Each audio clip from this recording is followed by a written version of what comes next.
ساڈی قسمت لکی ہو گئی، ساڈی قسمت لکی ہو گئی، مدنی ہو گئی مکی ہو گئی، سانو ملیا حسنین دا نانا، ساڈی جنت پکی ہو گئی۔ اے سونے والے رب کو راضی کر کے سو، اے سونے والے رب کو راضی کر کے سو، کیا خبر اٹھے نہ اٹھے تو صبح کو، اے سونے والے رب کو راضی کر کے سو، کیا خبر کہ اٹھے نہ اٹھے تو صبح کو، اور کیا خبر تیری صبح ہونی بھی ہے کہ نہیں، اور کیا خبر صبح تو ہو زیر زمین۔ 2 دن کی زندگی پہ نہ اچھل کے چل، 2 دن کی زندگی پہ نہ اچھل کے چل، یہ رستہ ہے چل چلاؤں کا ذرا سنبھل کے چل۔ لائق سب تعظیم و تکریم عزیز دوستوں، بزرگوں اور بھائیوں، بھائی محمد اسلم اور بھائی ماسٹر بوٹا صاحب، ان کی والدہ محترمہ مرحومہ کے ایصال ثواب کے سلسلے میں ہم سب جمع ہیں۔ دعا ہے اللہ کریم اماں جی مرحومہ کی کامل مغفرت فرمائے،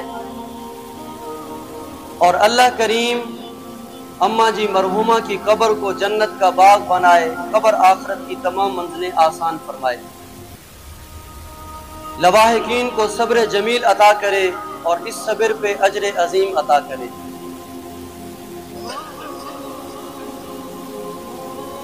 اصلاح معاشرہ کی غرض سے چند باتیں مختصراً آپ کے سامنے عرض کرتا ہوں۔ یاد رکھیں، 2 باتوں میں کمی کوتاہی کی ذرا برابر بھی گنجائش نہیں۔ ویسے تو انسان ہے، خطا کا پتلا ہے، انسان سے کمی کوتاہی ہو جاتی ہے، غلطی ہو جاتی ہے، گناہ ہو جاتا ہے، لیکن 2 باتوں میں کمی کوتاہی کی ذرا برابر بھی گنجائش نہیں ہے۔ ایک، عقیدہ توحید میں کمی کوتاہی کی ذرا برابر گنجائش نہیں ہے۔ یہ جو ہم مسلمانوں کا عقیدہ ہے، ہم اقرار کرتے ہیں کہ اللہ وحدہ لا شریک ہے، اس کی ذات و صفات میں کوئی شریک نہیں۔ اس ایمان میں، اس عقیدے اور اس نظریے میں ذرا برابر بھی کمی کوتاہی کی گنجائش نہیں ہے۔ اگر آپ نے ذرا برابر بھی رب کی ذات و صفات میں کسی کو شریک ٹھہرا دیا، آپ کے سارے عمل ضائع ہو جائیں گے، اس لیے کہ ہر گناہ کی معافی موجود ہے، اللہ ہر گناہ معاف کر دیتے ہیں، چاہے چھوٹا گناہ ہو بڑا گناہ ہو، سارے گناہ معاف ہو سکتے ہیں، لیکن شرک کی معافی نہیں۔ ان اللہ لا یغفر ان یشرک بہ ویغفر ما دون ذلک لمن یشاء۔ اللہ فرماتے ہیں شرک کا گناہ میں معاف نہیں کروں گا، اس کے علاوہ جو گناہ بھی ہوگا جس کو چاہوں گا معاف کر دوں گا۔ اور بلکہ یہاں تک اللہ نے قرآن میں فرمایا کہ اگر تم نمازی بھی ہو، حاجی بھی ہو، غازی بھی ہو، جتنے بڑے نیک متقی ہو، لیکن اپنی نیکی کے ساتھ ساتھ تم ذرا برابر رب کی ذات و صفات میں کسی کو شریک خیال کرتے ہو، تمہارے سارے عمل ضائع ہو جائیں گے۔ لئن اشرکت لیحبطن عملک ولتکونن من الخاسرین۔ فرمایا اگر تم نے رب کی ذات و صفات میں کسی کو شریک ٹھہرا لیا تو سارے عمل ہبط ہو جائیں گے، ضائع ہو جائیں گے، اور قیامت کے دن ان لوگوں کی صف میں کھڑا کر دیا جائے گا جو خسارے والے ہیں۔ تو ایک تو عقیدہ توحید میں ذرا برابر بھی کمی کوتاہی کی گنجائش نہیں، اور دوسرا ماں باپ کی خدمت میں ذرا برابر بھی کمی کوتاہی کی گنجائش نہیں ہے۔ انسان اگر چاہتا ہے کہ میں دنیا کی زندگی میں بھی کامیاب ہوں اور آخرت کی زندگی میں بھی رب کے حضور سرخرو ہو جاؤں، تو پھر ماں باپ کی خدمت اس انداز میں کرے کہ زمین پہ ماں باپ راضی ہوں اور عرش پہ خدا راضی ہوں۔ اور یہی بات اللہ رب العزت نے جو قرآن کریم کی آیت پڑھی ہے نا، انہی دو باتوں کی طرف اللہ رب العزت نے ہمیں متوجہ کیا ہے۔ وَقَضَى رَبُّكَ أَلَّا تَعْبُدُوا إِلَّا إِيَّاهُ وَبِالْوَالِدَيْنِ إِحْسَانًا، فرمایا تیرے رب نے فیصلہ کر چھوڑا ہے عبادت صرف اسی کی کرنی ہے، عبادت میں سجدے میں اس کا کسی کو شریک نہیں بنانا۔ اور دوسری بات وَبِالْوَالِدَيْنِ إِحْسَانًا، اور ماں باپ کے ساتھ احسان کرنا ہے۔ احسان کا معنی آپ سمجھتے ہیں؟ احسان کس کو کہتے ہیں؟ آپ کے ساتھ کوئی نیکی کرتا ہے، کوئی بھلائی کرتا ہے آپ کے ساتھ، پھر آپ بدلے میں اتنا نیکی کرتے ہیں، اتنا بھلائی کرتے ہیں جتنا اس نے کی، اس کو کہتے ہیں بدلہ۔ اور احسان یہ ہوتا ہے کہ آپ کے ساتھ کسی نے بھلائی کی، جتنا بھلائی اس نے کی آپ نے اتنا بھلائی بھی کی، اور اس سے بڑھ کر آپ نے نیکی کی، اس کو احسان کہتے ہیں۔ اللہ رب العزت نے والدین کے جو حقوق بتائے اور جو ذمہ داریاں لگائیں، ان میں رب نے قرآن کریم میں صرف یہ نہیں کہا کہ والدین کی خدمت کرو، قرآن کریم میں بار بار احسان کا لفظ آیا۔ یعنی کیا مطلب؟ ہم چھوٹے تھے، ماں باپ نے ہماری خدمت کی، ہماری پرورش کی، ہمیں بڑا کیا، اب تم بھی صرف خدمت کرو، بس حق ادا ہو جائے گا؟ نہیں، فرمایا احسان کرو، صرف بدلہ نہ دو۔ ماں باپ نے جتنا تمہارے نخرے برداشت کیے، ماں باپ نے جس انداز میں تمہاری پرورش کی، جتنی نیکی اور جتنی بھلائی تمہاری کی، اس سے زیادہ کرو، پھر جو ہے نا حکم پورا ہوگا۔ وَبِالْوَالِدَيْنِ إِحْسَانًا،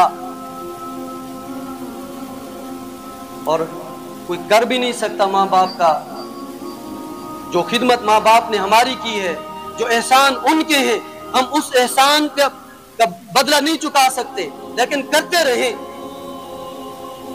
ایک شخص اپنی ماں کو کندھے پہ بٹھا کے طواف کر رہا تھا بیت اللہ کا، حضرت عمر کا گزر ہوا، اس نے دیکھا تو حضرت عمر سے پوچھا، امیر المومنین بتائیں، میں اپنی ماں کو کندھے پہ بٹھا کے طواف کر رہا ہوں، حج کے ارکان پورے کرا رہا ہوں، کیا میں نے حق ادا کر دیا؟ حضرت عمر کہنے لگے نہیں۔ وہ کہنے لگا میں بچہ تھا، میں ماں پہ پیشاب کر دیتا تھا، میری ماں میرے کپڑے صاف کرتی تھی، مجھے استنجا کراتی تھی، میرا وضو کراتی تھی، اب میری ماں بوڑھی ہو گئی، میں کندھے پہ اٹھاتا ہوں، یہ میرے اوپر پیشاب کر دیتی ہے، میں برداشت کرتا ہوں، صاف کر دیتا ہوں کپڑے، کیا بدلہ ہو گیا؟ حضرت عمر کہنے لگے نہیں۔ وہ شخص کہنے لگا حضرت کیسے نہیں؟ تو حضرت عمر نے کہا کہ تیری خدمت میں اور ماں باپ کی خدمت میں ایک فرق ہے۔ حضرت وہ کون سا؟ کہا وہ فرق یہ ہے، جب اولاد چھوٹی ہوتی ہے وہ ماں باپ کو ستاتی ہے، کپڑوں پہ پیشاب کر دیتی ہے، ماں باپ اپنے بچے کی ساری چیزیں برداشت کرتے ہیں اور ساتھ میں دل کی گہرائیوں سے دعا کرتے ہیں، اللہ میرا بچہ سلامت رہے، اللہ میرا بچہ سلامت رہے، اللہ میرے بچے کو لمبی زندگی دے۔ اور اولاد چاہے خدمت جتنا بھی کر لے، لیکن جب ماں باپ بوڑھے ہو جاتے ہیں تو خدمت بھی کرتی ہے اولاد، لیکن دل میں خیال یہ ہوتا ہے کہ اب ماں بوڑھی ہو گئی، اب باپ بوڑھا ہو گیا، اللہ اب اٹھا لے اسے۔ فرمایا یہ فرق ہے ماں باپ میں اور تیری خدمت میں، وہ سب کچھ برداشت کر کے تیرے لیے سلامتی کی دعا مانگتے ہیں، تو سب کچھ برداشت کر کے تو دعا یہ کرتا ہے اللہ اب یہ بوڑھے ہو گئے، اب تو انہیں اٹھا لے۔ وَقَضَىٰ رَبُّكَ أَلَّا تَعْبُدُوا إِلَّا إِيَّاهُ وَبِالْوَالِدَيْنِ إِحْسَانًا۔ فرمایا تیرے رب نے فیصلہ کر چھوڑا ہے کہ عبادت صرف اسی کی کر اور ماں باپ کے ساتھ احسان والا معاملہ کر۔ فرمایا کہ جس کے ماں باپ زندہ ہے نا، سمجھ لو ماں باپ کی خدمت ہی ان کے لیے جنت ہے۔ حضور اکرم صلی اللہ علیہ وسلم نے جہاد کا اعلان فرمایا۔ ایک صحابی حاضر خدمت ہوئے، عرض کیا یا رسول اللہ صلی اللہ علیہ وسلم مجھے جہاد میں جانے کی اجازت ہے؟ آپ نے پوچھا تیرے ماں باپ یا ان میں سے کوئی ایک زندہ ہے؟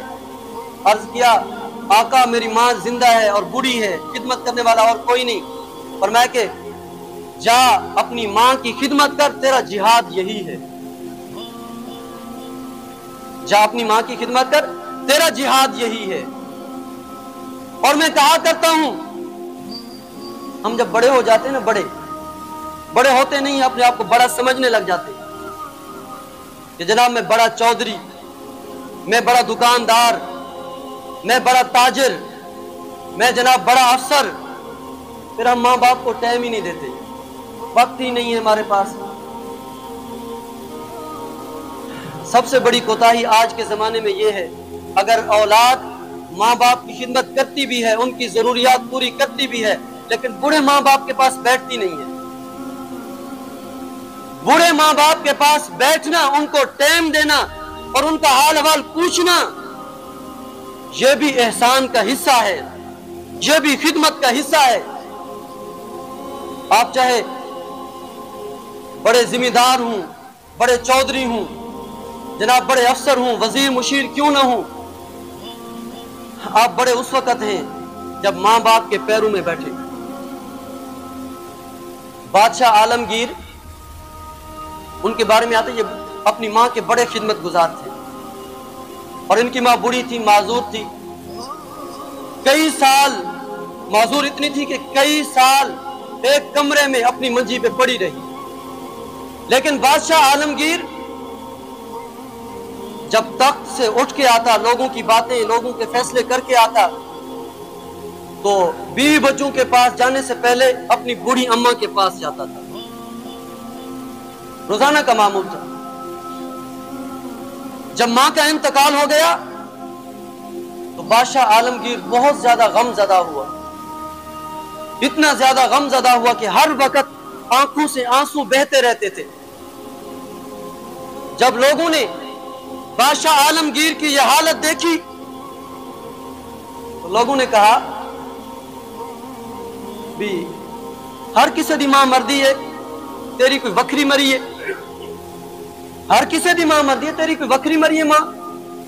تو تے اپنی ماں نو لے کے بہ گیا ماں، ہر وقت روندا رہندا ماں، وجہ کی ہے؟ بادشاہ عالمگیر نے ایک ٹھنڈی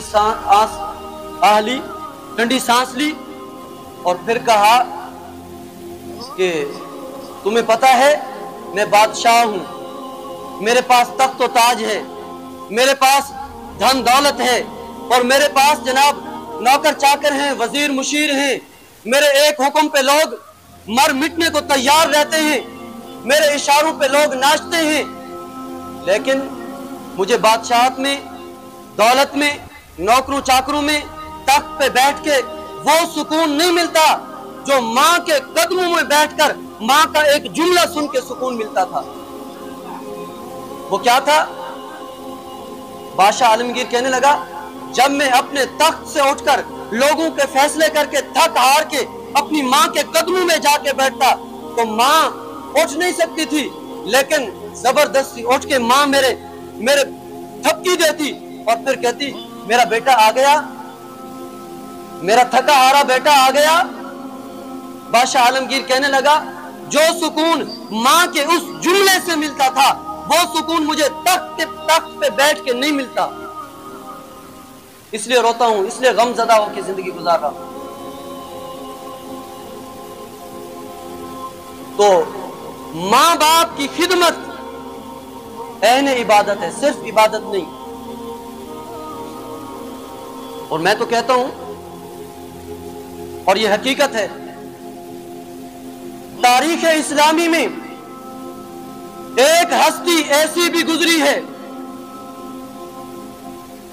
اور آپ کو پتا ہوگا کہ اس امت میں صحابی ہونا، اللہ کے نبی صلی اللہ علیہ وسلم کا صحابی ہونا سب سے بڑا رتبہ ہے، سب سے بڑی ولایت ہے۔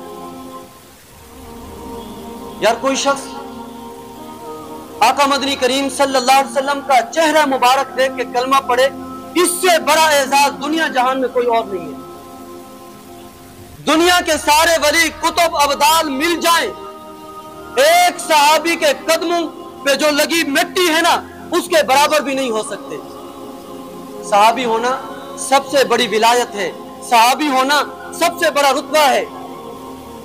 لیکن تاریخ اسلامی میں ایک ہستی ایسی بھی ہے جو نبی پاک صلی اللہ علیہ وسلم کے دور میں ہے، نبی پاک صلی اللہ علیہ وسلم کے دور میں اس نے کلمہ پڑھا، لیکن نبی پاک صلی اللہ علیہ وسلم کا دیدار نصیب نہ ہو سکا، اور رتبہ اس کا اتنا بڑا ہے کہ خود نبی پاک صلی اللہ علیہ وسلم نے اپنے کچھ صحابہ سے فرمایا کہ جب وہ تمہیں ملے تو انہیں میرا سلام بھی کہنا اور ان سے دعا بھی کرانا۔ اور وہ ہستی ہے حضرت اویس قرنی رضی اللہ تعالی عنہ۔ حضرت اویس قرنی، ان کو یہ جو مرتبہ ملا ہے کہ خود آقا کریم صلی اللہ علیہ وسلم حضرت عمر سے اور حضرت علی سے فرما رہے ہیں، عمر، علی، اگر تمہاری اویس سے ملاقات ہونا تو میرے سلام بھی کہنا اور ان سے دعا بھی کرانا۔ یہ مرتبہ حضرت اویس قرنی رضی اللہ تعالی عنہ کو جو ملا ہے، ماں کی خدمت کی بدولت ملا ہے۔ ماں بوڑھی تھی، معذور تھی، خدمت کے لیے کوئی اور بندہ نہیں تھا، اس لیے یہ صبح شام ہر وقت کوئی اور کام کرتے ہی نہیں تھے، ماں کی خدمت میں لگے رہتے تھے۔ کبھی ماں کو کھانا کھلا رہے ہیں اور کبھی ماں کے کپڑے دھو رہے ہیں، کبھی ماں کو پانی پلا رہے ہیں، بس انتظار میں بیٹھے ماں زبان سے کوئی جملہ نکالے اور وہ پورا کر دو۔ لیکن تڑپ تھی حضور کا دیدار، یہ بھی بہت بڑی سعادت ہے۔ دل میں تڑپ تھی کہ حضور کا دیدار کر کے حضور کے سامنے کلمہ پڑھوں، لیکن ماں کی خدمت آڑے تھی۔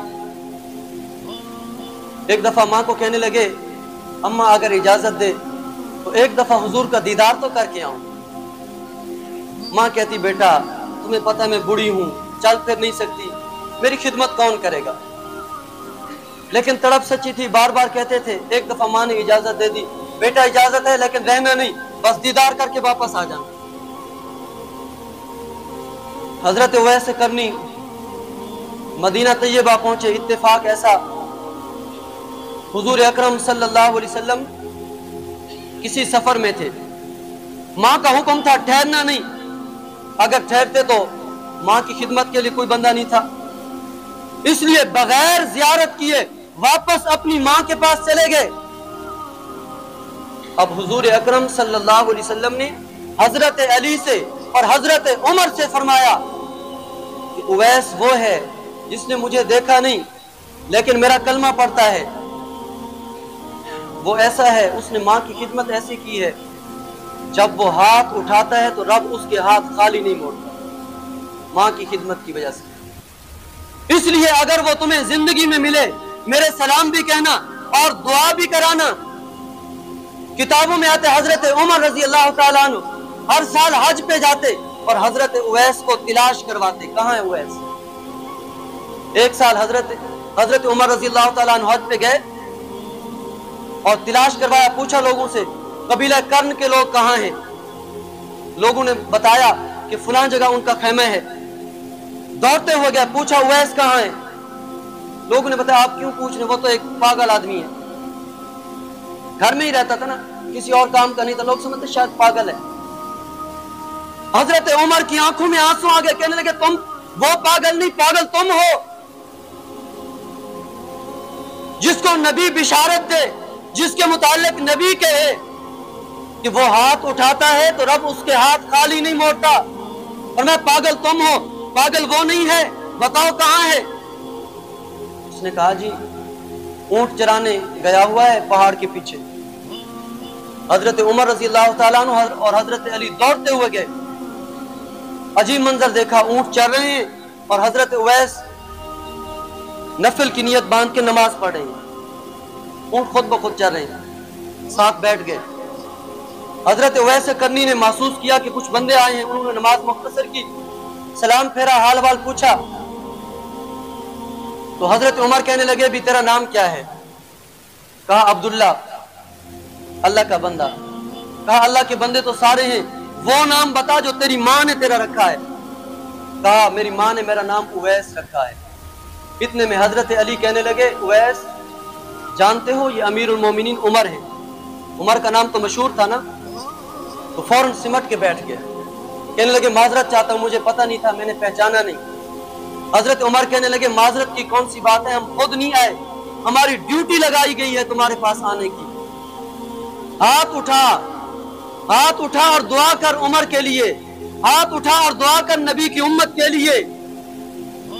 حضرت اویس کرنی سہم گئے، کہنے لگے امیر المومنین میں ایک عام بندہ ہوں، آپ صحابی رسول بھی ہیں، خلیفۃ المسلمین بھی ہیں، امیر المومنین بھی ہیں، میری کیا مجال، میں دعا کراؤں؟ کہا ہاں دعا تجھے کرانی ہوگی، اس لیے کہ ہم نے آقا کریم صلی اللہ علیہ وسلم سے سنا ہے اویس نے ماں کی خدمت اتنی زیادہ کی ہے، جب وہ ہاتھ اٹھاتا ہے تو رب اس کے ہاتھ خالی نہیں موڑتا، اس لیے ہاتھ اٹھا اور دعا کر۔ وَقَضَى رَبُّكَ أَلَّا تَعْبُدُوا إِلَّا إِيَّاهُ وَبِالْوَالِدَيْنِ إِحْسَانًا، تیرے رب نے فیصلہ کر چھوڑا ہے عبادت صرف اسی کی کر اور والدین کے ساتھ، ماں باپ کے ساتھ احسان کر۔ تو خلاصہ بات کا یہ ہے کہ دو باتوں میں کمی کوتاہی کی ذرا برابر گنجائش نہیں۔ ایک عقیدہ توحید میں کمی کوتاہی کی گنجائش نہیں، اگر کمی کوتاہی کی رب معاف نہیں کرے گا، اور دوسرا ماں باپ کی خدمت میں کمی کوتاہی کی گنجائش نہیں، اگر کمی کوتاہی کی تو رب معاف نہیں کرے گا۔ اللہ کریم سے دعا ہے اللہ کریم ہم سب کو جو کہا سنا اس پہ عمل کی توفیق عطا فرمائے۔ وما علینا الا البلاغ المبین۔